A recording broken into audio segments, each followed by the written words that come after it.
Hallo Martina. Hallo Kevin. Hallo, schönen Nachmittag. So, heute hier auf unserem Balkon. Balkon ist nicht ein Wort, vergiss es, sagt Terrasse. Als erstes nehme ich euch mal schnell mit auf eine Tour außen rum. Da seht ihr ja schon hinten an der Heckklappe, da haben wir ein Fahrrad an einem Fahrradträger. Das ist halt, damit wir mal mobil sind, wenn das Fahrzeug noch steht. Auf der Beifahrerseite seht ihr hinten unsere Tür. Darunter ist eine Treppe, die kann man ausziehen. Dann haben wir vorne einen Stauraum.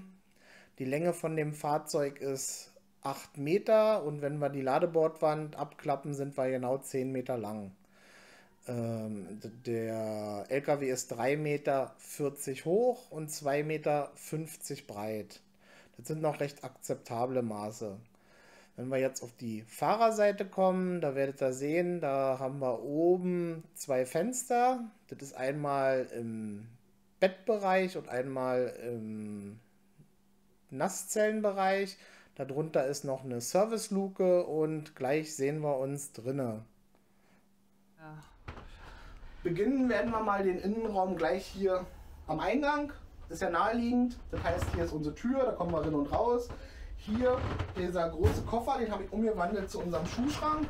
Das ist halt recht praktisch, weil man hat ja doch mehr Schuhe, als man denkt. Man hat Latschen für Baden, man hat Schuhe für Abendessen gehen, man hat Schuhe für Fahren und die willst du ja irgendwo unterkriegen, also einen großen Schuhschrank und fertig. Da braucht man uns keine Gedanken machen, wir haben den Platz. Hier oben, die 2 Koffer habe ich umgewandelt zu extra Stauraum.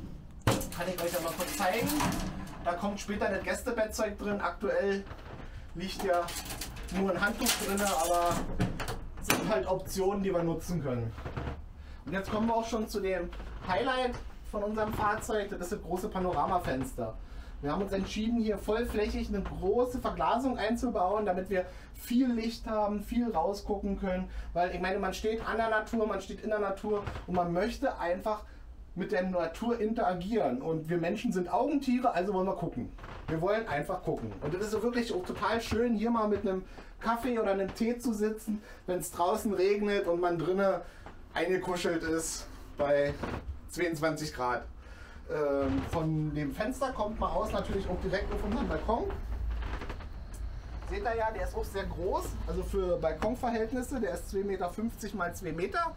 Das ist wirklich völlig ausreichend für 4 Personen. Also wir können hier ohne Probleme zu 4 sitzen, ohne dass einer aufstehen muss, wenn der andere aufsteht, um aneinander vorbeizugehen. Das ist halt Luxus, finde ich, dass man halt nicht immer seine Plätze räumen muss, wenn einer raus will.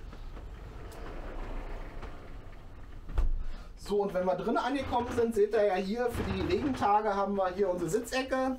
Man kann halt genauso schön rausgucken, aber man ist halt im Innenraum.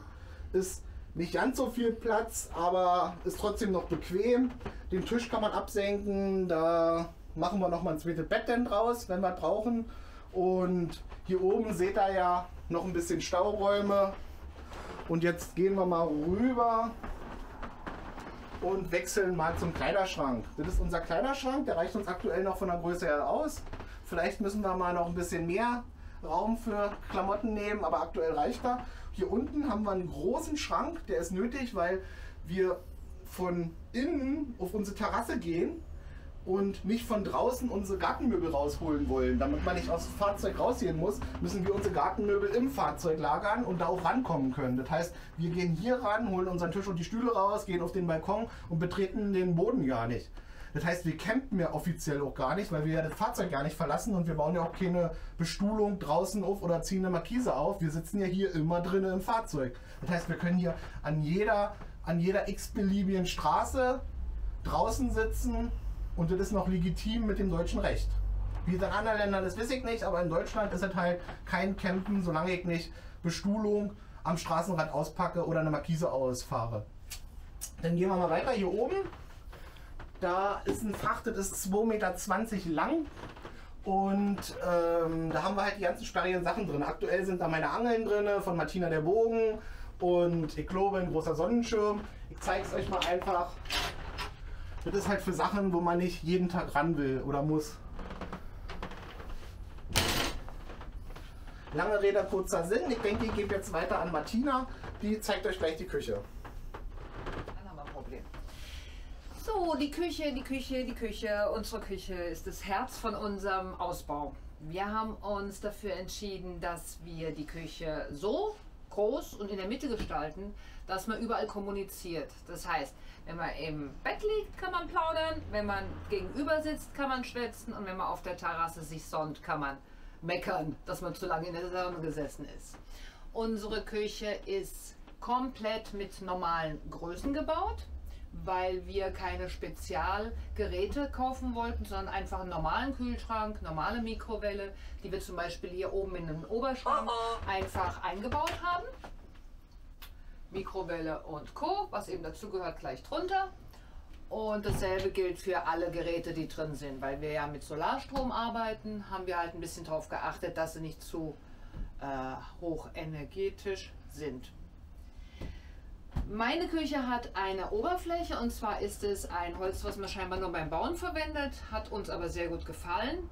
Baubuche, mit Firnis, mit Öl behandelt, und dadurch kommen diese verschiedenen Holzfarben so schön raus. Was wir noch haben, was uns gefunden hat, ist das Lavabo. Ja, Lavabo ist Portugiesisch, ich erkläre gleich nachher, warum mir das jetzt erstmal auf Portugiesisch einfällt. Heißt Küchenspüle. Die Küchenspüle hat uns gefunden auf einen unserer sonntäglichen morgendlichen Flohmarktsuchen. Schon vor längerer Zeit haben wir das unter so einem Stand gefunden, ein Riesenteil zusammen mit dem Wasserhahn. Und jetzt wussten wir auch, warum uns das angeblinkert hat. Also wir haben das gekauft, hat lange gewartet, aber es wurde dann in unsere Küche eingebaut. Hier speziell, weil das natürlich hier so rausschaut, hat Kevin diese Unterstruktur mit eingearbeitet. Ist wunderschön und praktisch. Man kann seinen Salat hier wässern, seinen Fisch machen, alles auf einmal ohne Probleme. Jo, dann gibt es noch hier die kleine Ecke, Schmuddelecke vorher. Da hat Kevin mir einen Ausbau gemacht, damit ich meine Kaffeemaschine fix dort stehen lassen kann, auf und zu habe. Und ich hatte ihn noch gebeten, wenigstens eine Schublade zu machen, weil das Besteck ist irgendwie, finde ich, anders nicht möglich. Das heißt, hier unten hat er mir noch eine Schublade eingebaut, wo die ganzen Bestecksachen da sind. Wir haben auch, muss ich noch dazu sagen, nur diese Wasserquelle. Wir haben nicht extra im Bad noch so ein Waschbecken, weil das ist ja A gegenüber. Und hier kommt alles raus. Also wir machen Trinkwasser, ich trinke stilles Wasser, Kevin sprudelt aus vom Bad hierher und vom Waschen. Da ist unten diese 300 Liter Wasserversorgung, Filter, und dann kommt alles hierher. Ne? Ja, das ist die Küche und das Herz von unserem LKW-Ausbau. Ich nehme euch jetzt mit ins Badezimmer.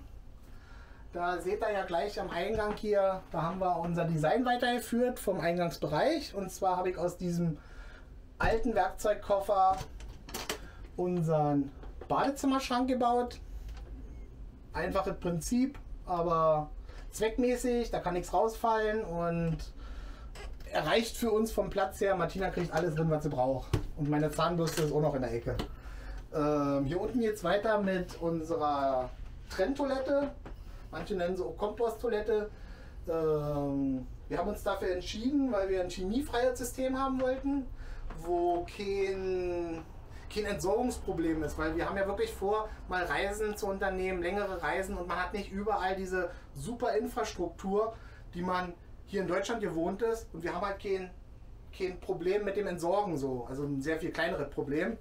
Und ein sehr interessantes Konzept. Ich bin völlig überzeugt. Ich habe es vorher nicht gekannt. Also ihr kannt schon vom Hörensagen, aber jetzt durch die Umsetzung gemerkt, wie wunderbar dieses System funktioniert. Ich habe da eine Unterdruckanlage drin, also sprich mit einem Ventilator sauge ich da permanent Luft ab. Die wird nach außen abgeführt und da herrscht ein Unterdruck. Da gibt es überhaupt keine Gerüche. Wir haben jetzt zum Beispiel 35 Grad hier. Sieht man ja, wie ich hier arbeite. Und es riecht nie. Wir haben noch nie mal zwar gerochen. Ganz tolles Konzept. Zeige ich euch später nochmal im Detail reicher. Stehen tue ich in der Duschwanne. Das ist eine normale Standard 80 x 80 Duschwanne. Bildet den Gesamtboden von unserem Bad und dient natürlich zum Duschen und zum Stehen. Hier und hier, seht ihr, das sieht unfertig aus, weil da kommt später nochmal eine Tränenblechplatte ran und bildet meine beiden wasserdichten Wände, damit ich hier auch duschen kann. Hier seht ihr ja normale Baumarktverrohrung. Da kommt eine Standard-Duscharmatur ran und fertig. So, und jetzt gebe ich ab an Martina, die zeigt euch dann weiter das Bett. Das Schlafzimmer, die Schlafstube, die Schlafkoje. Ja, es ist eine Koje, weil es ist ja über unseren Keller drüber. Um raufzukommen, brauchen wir eine Treppe, die hat mein Schatzi geschweißt. Und hinten eine kleine Feder zum Aufmachen, die man ganz vorsichtig aufmacht und dann ausklappt. Um hoch und runter zu kommen, haben wir seit ein paar Tagen einen Griff, den wir auf dem Flohmarkt gefunden haben, aufgearbeitet haben. Das heißt, man muss sich nachts nicht zu Tode stürzen.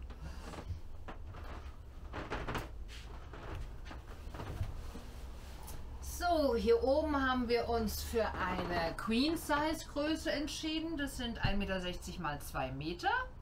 Und haben es so konzipiert, dass alles außenrum gebaut wurde. Also das Bad geht bis 1,60 Meter breit. Die Schränke sind 2 Meter, also es ist eingebaut. Die Schränke, die wir haben, das sind die üblichen Sachen mit dem Bettzeugaufbewahrung, Stauraum und so weiter und so fort. Mit einer Ausnahme, oben haben wir hier einen Fernseher untergebracht, den wir dann sowohl als beim Schlafen gegenüber sehen können, als auch, der hat so einen Schlitten, rausziehen, umklappen, kann man also auch bis zur Sitzecke und sogar bis raus auf den Balkon sehen, weil es gibt ja Fußball-Welt- und Europameisterschaften, wo Deutschland hoffentlich so weit wie irgendwie kommt. Gut. Wenn nicht, dann machen wir die Klappe zu und schauen eben nicht mehr. Auf der anderen Seite haben wir noch ein Fenster eingebaut, um Licht, Luft und Durchzug zu haben. Und dann brauchen wir morgens nur die Köpfe strecken und schauen raus, wer schon wach ist und welche Vögel zwitschern. Für unser Mittagsschläfchen, muss auch sein, haben wir noch eine Kleinigkeit eingebaut, und zwar ein Gute-Nacht-Vorhang. Gute Nacht. Martina hat euch ja gerade das Bett gezeigt und ich nehme euch mal mit in den Keller. Und zwar ist das unser Versorgungsraum, der ist unterm Bett. Dann klappen wir hier bloß die Leiter weg und sind im Versorgungsraum. Da habt ihr hier links die Warmwassererzeugung. Da ist unser Wassertank mit 300 Litern. Hier in der Mitte habe ich noch Kisten mit Werkzeug. Da ist die Solaranlage mit Batterien und Wechselrichter. Und hier ganz rechts in der Ecke, wo dieses Bogentarget steht, da können wir noch eine Waschmaschine hinstellen, wenn wir mal auf längere Reisen gehen später. Heute hier bei bestem Wetter am Wasser werden wir mal ein bisschen drüber erzählen, wie wir auf die Idee gekommen sind, hier so einen 7,5 Tonner auszubauen. Und wie wir das geplant haben. Und wie wir dazu gekommen sind, um jetzt hier auf unserem Balkon über dem Wasser zu sitzen und Interviews zu geben. Und die Fische zu sehen, wie sie schwimmen. Also bleibt dran.